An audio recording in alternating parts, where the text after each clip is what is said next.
La sortida del confinament total per a moltes empreses ha estat força tímid al Bages. Els polígons industrials han arrencat a mig gas entre aquest dimarts i dimecres, primers dies de retorn a la feina dels treballadors no essencials. I al centre de la ciutat de Manresa, 3/4 del mateix, amb obres públiques i privades que han anat arrencant, però en general molta quietud.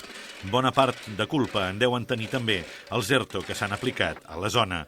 I és que la Catalunya Central ha registrat 5.646 expedients de regulació temporal d'ocupació des de l'inici de la pandèmia del coronavirus. Així, més de 40.000 treballadors de les comarques centrals es troben afectats per un ERTO. El Bages és la comarca central que registra un major nombre d'ERTOs, 1.819, que afecten un total de 15.759 persones. Pel que fa a Osona, les persones afectades per un ERTO sumen 10.870, amb un total de 1.586 expedients registrats.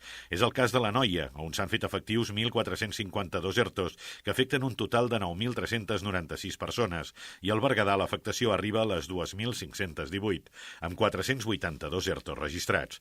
Darrere hi trobem el Solsonès amb 204 ERTOs i 867 persones afectades, i el Moianès 652 treballadors aturats per 103 ERTOs. Aquestes són les dades facilitades pel Departament de Treball de la Generalitat de Catalunya, actualitzades fins just abans dels festius de Setmana Santa, pel que, hores ara, el nombre d'afectats per un ERTO pot ser superior, ja que el ritme de registres és estrepitós.